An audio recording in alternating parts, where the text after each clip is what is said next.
ವಿ4 ನ್ಯೂಸ್ಗೆ ಸ್ವಾಗತ ಹೇಳ್ತಾ ಇದ್ದೇನೆ. ಕಥೆ ಕಾರಣ, ದಿಲ್ಲಿಯಲ್ಲಿ ಫೆಬ್ರವರಿಯಲ್ಲಿ ನಡೆಯಲಿರುವ ಚುನಾವಣೆಗೆ ಮೋದಿ ಕೇಜ್ರಿವಾಲ್ ಕದನ ಆರಂಭವಾಗಿದೆ.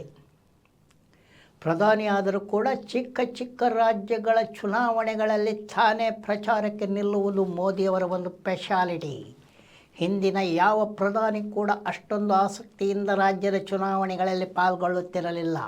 ಚುನಾವಣಾ ದಿನಾಂಕ ಘೋಷಣೆಯಾಗುವುದಕ್ಕೆ ಮೊದಲೇ ಮೋದಿಯವರು ದಿಲ್ಲಿ ವಿಧಾನಸಭೆಯ ಚುನಾವಣೆಯ ಕಣಕ್ಕೆ ಇಳಿದಿದ್ದಾರೆ. ಆಮ್ ಆದ್ಮಿ ಪಕ್ಷವು ದಿಲ್ಲಿಗೆ ಅಪಾಯಕಾರಿ, 10 ವರ್ಷದಿಂದ ಉಳಿದಂತೆ ಹಿಡಿದುಕೊಂಡಿದ್ದಾರೆ, ಅವರನ್ನು ಓಡಿಸಿ ಎನ್ನುವ ಮಾತನ್ನು ಮೊದಲ ದಿನವೇ ಮೋದಿಯವರು ಪ್ರಚಾರದಲ್ಲಿ ಹೇಳಿದ್ದಾರೆ. ಅಷ್ಟೇ ಅಲ್ಲ, ನಾನು ಯಾವುದೇ ಶೀಶ್ ಮಹಲ್ ಕಟ್ಟಿಸಿಕೊಂಡಿಲ್ಲ ಅನ್ನುವ ಮಾತನ್ನು ಕೂಡ ಮೋದಿಯವರು ಹೇಳಿದ್ದಾರೆ. ಅರವಿಂದ್ ಕೇಜ್ರಿವಾಲ್ ಅವರನ್ನು ಟೀಕಿಸಿದ್ದಾರೆ. ಇದಕ್ಕೆ ಉತ್ತರಿಸಿರುವಂಥ ಮಾಜಿ ಮುಖ್ಯಮಂತ್ರಿ ಅರವಿಂದ್ ಕೇಜ್ರಿವಾಲ್ ಏನು ಹೇಳಿದ್ದಾರೆ? ಮೋದಿಯವರು ಶೀಶ್ ಮಹಲ್ ಬಗೆಗೆ ಮಾತನಾಡ್ತಾರೆ. 10 ಲಕ್ಷ ರೂಪಾಯಿಯ ಸೂಟ್ಗಳನ್ನು ಧರಿಸುತ್ತಾರೆ. ದಿನಕ್ಕೆ 1 ಕೋಟಿಗೂ ಹೆಚ್ಚು ವೆಚ್ಚವನ್ನು ಮಾಡುವ ಪ್ರಧಾನಿ ಮೋದಿಯವರು ಶೀಶ್ ಮಹಲ್ ಯಾಕೆ ಕಟ್ಕೊಳ್ಬೇಕು, ಅಗತ್ಯನೇ ಇಲ್ಲ ಎನ್ನುವಂಥ ಮಾತನ್ನು ಹೇಳಿರುವಂಥ ಅರವಿಂದ್ ಕೇಜ್ರಿವಾಲ್ ಅವರು ಇನ್ನೊಂದು ಮಾತನ್ನು ಕೂಡ ಹೇಳಿದ್ದಾರೆ.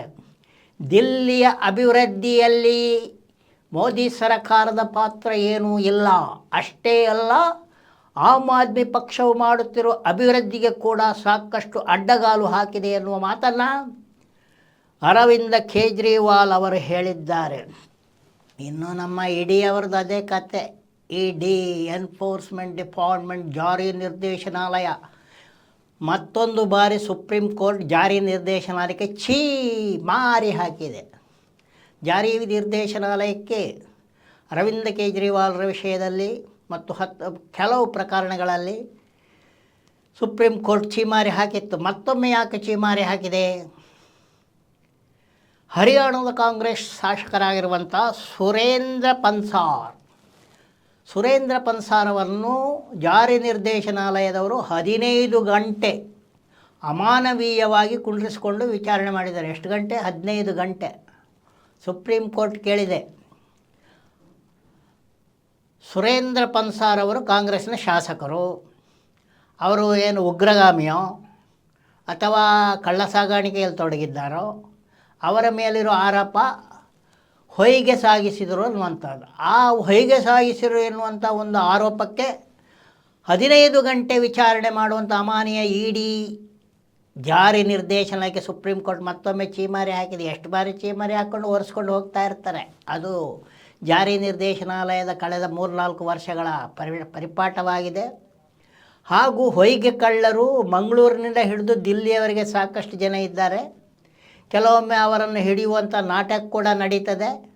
ಆದರೆ ಸುರೇಂದ್ರ ಪನ್ಸಾರವರನ್ನು ಕಾಂಗ್ರೆಸ್ ಶಾಸಕ ಅನ್ನುವಂಥ ಒಂದೇ ಕಾರಣಕ್ಕೆ ಕೇಂದ್ರ ಸರ್ಕಾರದ ಅಡಿಯಾಳು ಆಗಿರುವಂಥ ಜಾರಿ ನಿರ್ದೇಶನ 15 ಗಂಟೆ ಕೂತ್ಕೊಂಡು ವಿಚಾರಣೆ ನಡೆಸಿದ್ದಾರೆ ಅಂತ ಹೇಳಿದರೆ, ಇದಕ್ಕಿಂತ ದೊಡ್ಡ ಕಾನೂನಿನ ದುರುಪಯೋಗ ದೇಶದಲ್ಲಿ ಬೇರೆ ಯಾವುದು ಕೂಡ ಇರಲಿಕ್ಕಿಲ್ಲ.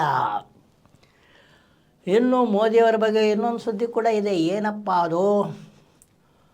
ಇನ್ನೇನೋ ಒಂದು 15 ದಿನಗಳಲ್ಲಿ ಮನೆಗೆ ಹೋಗಲಿರುವಂಥ ಹಾಲಿ USA ಅಧ್ಯಕ್ಷರಾಗಿರುವಂಥ ಬೈಡನ್ ಅವರ ಹೆಂಡತಿ ಜಿಲ್ ಬೈಡನ್ ಅವರಿಗೆ ಮೋದಿಯವರು 17 ಲಕ್ಷ ರೂಪಾಯಿ ಮೌಲ್ಯದ ವಜ್ರವನ್ನು ಕೊಡುಗೆಯಾಗಿ ಕೊಟ್ಟಿದ್ದಾರಂತೆ.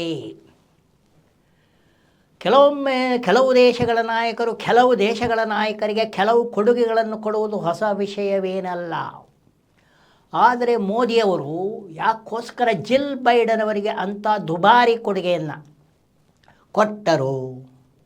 ಕರ್ನಾಟಕಕ್ಕೆ ಹಿಂದೆ ಅಕ್ಕಿ ಪೂರೈಸುವುದಿಲ್ಲ ಅಂತ ಹೇಳ್ತಾಯಿದ್ರು. ಅಕ್ಕಿ ಪೂರೈಸಿದ ದುಡ್ಡನ್ನು ಉಳಿಸಿಕೊಂಡು ಜಿಲ್ ಬೈಡನ್ಗೆ 17 ಲಕ್ಷದ ವಜ್ರವನ್ನು ಕೊಟ್ಟರೆ, ಟ್ರಂಪ್ ಅವರನ್ನು ಗುಜರಾತಿಗೆ ಕರೆಸಿಕೊಂಡು ಸನ್ಮಾನ ಮಾಡಿ ಕಳಿಸಿದ್ರು. ಆವಾಗ ಟ್ರಂಪ್ ಸೋತಿದ್ದರು. ಆಮೇಲೆ ಬೈಡನ್ ಬಂದಾಗ ಬೈಡನ್ ಪತ್ನಿಗೆ 17 ಲಕ್ಷದ ವಜ್ರ ಕೊಟ್ಟು ತಾಜಾ ಮಾಡಿಕೊಂಡು ಬೈಡನ್ರವರಿಂದಲೂ ಅಮೆರಿಕದಲ್ಲಿ ಏನಾದರೂ ಕೆಲಸ ಮಾಡಲಿಕ್ಕೆ ಪ್ರಧಾನಿ ಮೋದಿಯವರು ಪ್ರಯತ್ನಿಸಿದ್ದರೆ ಅದು ಯಾರಿಗೋಸ್ಕರ? ದೇಶಕ್ಕೋಸ್ಕರ ಅಲ್ಲ, ಅದಾನಿಯವರ ವ್ಯವಹಾರ ಜಗದಗಲ. ಅದಾನಿಯವರ ವ್ಯವಹಾರಕ್ಕೆ ಬೆಂಬಲವಾಗಿ ನಿಲ್ಲುವುದೇ ಮೊದಲು, ಸಹಾಯ ಮಾಡುವುದೇ ಮೋದಿಯವರ ಆದ್ಯತೆಯ ಕೆಲಸ ಅನ್ನುವಂಥದ್ದು ಇದರಲ್ಲಿ ಕಂಡು ಬರ್ತಾ ಇದೆ. ಇನ್ನು ಈ ಬಸ್ ದರ ಏರಿಕೆ ನಿಮಗೆ ಗೊತ್ತೇ ಇದೆ. 3 ಬಾರಿ ಮೋದಿಯವರು ರೈಲು ದರವನ್ನು ಏರಿಸಿದ್ದಾರೆ, ರೈಲು ಪ್ರಯಾಣಿಕ ದರವನ್ನು. 1 ಬಾರಿ ಕೂಡ ರೈಲು ಪ್ರಯಾಣಿಕರ ದರವನ್ನು ಏರಿಸೋದು ಪತ್ರಿಕೆಗಳಲ್ಲಿ ವರದಿಯೇ ಬರಲಿಲ್ಲ. ಪ್ರತಿಭಟನೆ ಹೋಗಲಿ, ನಮಗೆ ಗೊತ್ತಿರಲಿಲ್ಲ. ರೈಲಲ್ಲಿ ಹೋಗುವವರಿಗೆ, ಪ್ರಯಾಣ ಮಾಡುವವರಿಗೆ ಒಂದು ಸರ್ತಿ ಹೋಗಿ ಇನ್ನೊಂದು ಸರಿ ಹೋಗುವಾಗ ಅಲ್ಲಿ ಪ್ರಯಾಣ ದರ ಹೆಚ್ಚಾಗಿದೆ ಅನ್ನೋದು ಗೊತ್ತಾಯಿದೆ ಹೊರತು ಪತ್ರಿಕೆಗಳಲ್ಲೂ ಬರೆದಿಲ್ಲ, ಪ್ರಚಾರವೂ ಇಲ್ಲ. ಇನ್ನು ಈ ಬಸ್ ದರ ಏರಿಕೆ ಈ ಬಗೆಗೆ ಈಗ BJPಯವರು ಪ್ರತಿಭಟನೆ ಮಾಡಿಸ್ತಾ ಇದ್ದಾರೆ. ಅದು ಸರಿಯಾದ ಕೆಲಸವೇ, ಯಾಕಂದರೆ ದರ ಏರಿಕೆಯನ್ನು ಪ್ರತಿಭಟನೆ ಮಾಡಲೇಬೇಕು, BJPಯವರು ಮಾಡ್ತಾಯಿದ್ದಾರೆ. ಆದರೆ ಅದರಲ್ಲಿ ಇರುವಂಥ ಒಂದು ಹೊಣೆಗೇಡಿತನ ಇಲ್ಲವೇ ವಿನೋದವೇನೆಂದರೆ, ಅಶೋಕ್ ಅವರ ನೇತೃತ್ವದಲ್ಲಿ ಪ್ರತಿಭಟನೆ ನಡೀತಿದೆ. BJPಯ ವಿಧಾನಸಭೆಯ ನಾಯಕರಾಗಿರುವಂಥ ಅಶೋಕ್ ಅವರ ನೇತೃತ್ವದಲ್ಲಿ ಪ್ರತಿಭಟನೆ ನಡೀತಿದೆ. ಆದರೆ ಇಲ್ಲಿರುವ ಚೋದ್ಯವೇನೆಂದರೆ 2008 ಮತ್ತು 2013 ನಡುವೆ BJPಯ ಖರೀದಿ ಸರ್ಕಾರ ಇತ್ತು. ಆವಾಗ ಸಾರಿಗೆ ಮಂತ್ರಿ ಆಗಿದ್ದವರು ಇದೇ ಅಶೋಕ್ ಅವರು.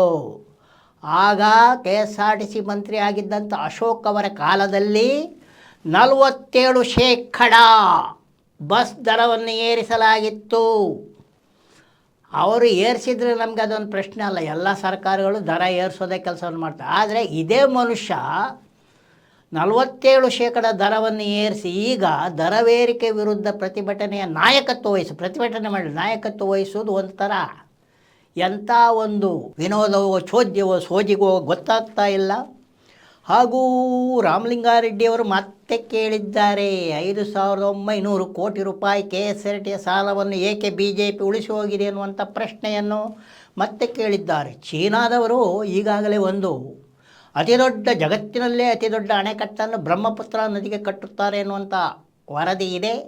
ಆ ಯೋಜನೆ ಈ ಮೊದಲೇ 3 ಗೋರ್ಜಸ್ ಅನ್ನುವಂಥ ಜಗತ್ತಿನ ಅತಿ ದೊಡ್ಡ ಅಣೆಕಟ್ಟನ್ನು ಚೀನಾ ಕಟ್ಟಿದೆ. ಆದರೆ ಈಗ ಕಟ್ಟುತ್ತಿರುವಂಥ ಅಣೆಕಟ್ಟು ಬ್ರಹ್ಮಪುತ್ರ ನದಿಯಲ್ಲಿ, ಅದು ಹಿಮಾಲಯದ ಪರಿಸರ ಸೂಕ್ಷ್ಮ ಪ್ರದೇಶದಲ್ಲಿ ಬ್ರಹ್ಮಪುತ್ರ ನದಿಗೆ ಜಗತ್ತಿನಲ್ಲೇ ಅತಿ ದೊಡ್ಡದಾದ ಅಣೆಕಟ್ಟನ್ನು ಕಟ್ಟಿದರೆ ಹಿಮಾಲಯದಲ್ಲಿ ಏರುಪೇರಾಗಬಹುದು ಎನ್ನುವಂಥ ಆತಂಕ ಜಗತ್ತಿಗೆ ಇದೆ.